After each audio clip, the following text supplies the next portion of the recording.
సమస్య పరిష్కారం చేయాలని ఆ రోజు చెప్పాం. సరే, పరిష్కారం కాకుండా విభజన జరిగింది. ఆర్థిక కష్టాలు, రాజధాని లేదు, ఎక్కడ కూర్చోవాలన్నా తెలియదు, రాజధాని నిర్మాణం చేసుకోవాలి. యాక్ట్లో పోలవరం పెట్టారు. పోలవరం ఒక సంకల్పం, అప్పటికి అక్కడ ఏమీ లేదు. ఆ రోజు మీరు చూస్తే 7 మండలాలు, ముంపుకు గురయ్యే మండలాలు తెలంగాణలో పెట్టారు. నాకుండే అనుభవంతో ఆ రోజు నేను ఒకటే ఆలోచించాను, ఈ 7 మండలాలు ఆ పక్కనుంటే జూన్ 2వ తారీఖున 2 రాష్ట్రాలుగా విభజన జరిగితే ఇంకా ఇది అసాధ్యం. మళ్ళీ తెలంగాణ అసెంబ్లీ యాక్సెప్ట్ చేసి లేకుంటే గవర్నమెంట్ యాక్సెప్ట్ చేస్తే తప్ప పోలవరం నిర్మాణం జరగదని చెప్పే ఉద్దేశంతో నేను ఎక్కడికక్కడ ముందే ఆలోచించి, ఎందుకంటే నాకుండే అనుభవం, ఆ సమయస్ఫూర్తితో యాక్ట్ చేసి ఆనాటి ప్రభుత్వం నరేంద్ర మోడీ గారికి, అదే మరిగా కొండే కేంద్ర నాయకత్వానికి చెప్పాను. 7 మండలాలు ఇస్తే నేను ప్రమాణ స్వీకారం చేస్తాను, మీరు ఇవ్వకపోతే నేను ప్రమాణ స్వీకారం చేయలేను. హైదరాబాద్ నేను ఎప్పుడు కూడా తెలంగాణకు వ్యతిరేకం కాదు, అది కూడా నా బ్రెయిన్ చైల్డ్. ఎందుకంటే నేను ఎప్పుడు కూడా తెలంగాణకు నష్టం జరగాలని కూడా ఆలోచించను. ఎందుకంటే 2 తెలుగుదేశం పార్టీ పెట్టిందే హైదరాబాద్లో, అనౌన్స్ చేసిందే ఎమ్మెల్యే క్వార్టర్స్లో, సంపద సృష్టించిందే. ఈరోజు ఇవన్నీ వచ్చాయంటే, నిన్న కూడా పార్లమెంట్లో మాట్లాడుతుంటే చాలామంది ఎంపీలు హైదరాబాద్ని గుర్తు చేసుకునే పరిస్థితికి వచ్చారు. అదే నాకు గౌరవం. ఆ గౌరవాన్ని పోగొట్టుకునే పరిస్థితి ఎప్పుడు నేను తేను.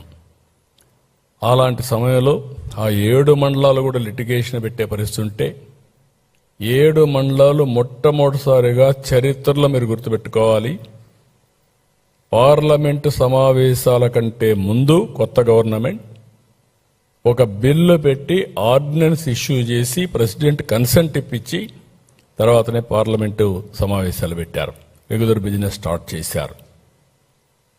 అది కూడా జూన్ 2వ తారీఖు కంటే ముందు. అప్పుడే ఇది సాధ్యమైంది. అక్కడి నుంచి విజయవాడకు వచ్చాం. విజయవాడకు వచ్చినప్పుడు ఎక్కడ కూర్చోవాలో తెలియదు, ఆఫీసు లేదు. ఒక SC office, irrigation SC office, అదే క్యాంప్ ఆఫీస్. అక్కడే నా బస. ఆ తర్వాత మీరు చూస్తే నేను ఈ ఇల్లు తీసుకొని రెంట్కి వచ్చిన తర్వాత దాన్ని హైకోర్టుకి ఇచ్చాం. ఆ తర్వాత అది రాజ్భవన్ అయింది.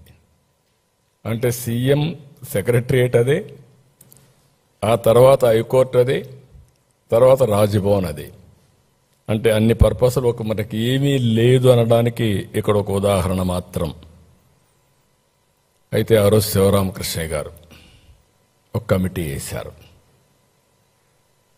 ఆ కమిటీ మొత్తం రాష్ట్రం అంతా తిరిగింది. విజయవాడ గుంటూరు మధ్యలో 46% ప్రజలు ఇది అనుకూలమైన ప్రదేశమని వీళ్ళంతా కూడా సమాచారం ఆయనకి ఇచ్చారు, ఓటేశారు. అది చూసిన తర్వాత విత్ కన్సెన్సస్ ఆ రోజు గ్రీన్ ఫీల్డ్ రాజధాని విజయవాడ గుంటూరు మధ్యలో ఉంటుందని డిక్లేర్ చేశాం. వైఎస్ఆర్ కాంగ్రెస్ పార్టీ చాలా విన్యాసాలు వేశారు, అందరినీ రెచ్చగొట్టారు. కడాన నేను ఆ రోజు కూడా అభివృద్ధి వికేంద్రీకరణ తెలుగుదేశం పార్టీ సిద్ధాంతం, అదే సమయంలో అధికార వికేంద్రీకరణ చేస్తూనే మనకంటూ ఒక రాజధాని ఉండాలి. తెలంగాణకు హైదరాబాద్ ఉంది, కర్ణాటకకు బెంగళూరు ఉంది, చెన్నైకి తమిళనాడుకి చెన్నై ఉంది. అలాంటి రాజధాని నగరం ఉంటే తప్ప భవిష్యత్తు లేదనే ఉద్దేశంతో మనం సంకల్పం చేశాం. ఆ సంకల్పమే 2 ప్రాంతాలకి,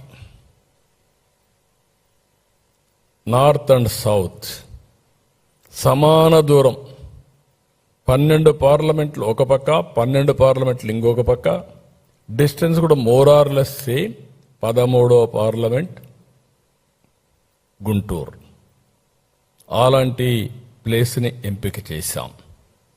ఒక్కసారి ఆ రికార్డ్స్ మీరు పోతే ఏమేం చెప్పారు, చిన్న రాష్ట్రం అయిపోయింది, విభేదించడం నాకు ఇష్టం లేదు, అదే సమయంలో 30,000 ఎకరాలు కావాలి, అలాంటివి ఉంటే నాకు అబ్జెక్షన్ లేదు అని చెప్పి ఎక్కడైతే కనెక్టివిటీ, నీటి లభ్యత, భూమి, ఇక్కడ రాజకీయ చైతన్యం అన్నీ కూడా ఇక్కడ ఎప్పటి నుంచో జరిగిన ప్రాంతాన్ని మనం ఒక సంస్కృతి సాంప్రదాయాలకు నిలమైన ఈ ప్రాంతాన్ని మనం ఎంపిక చేశాం.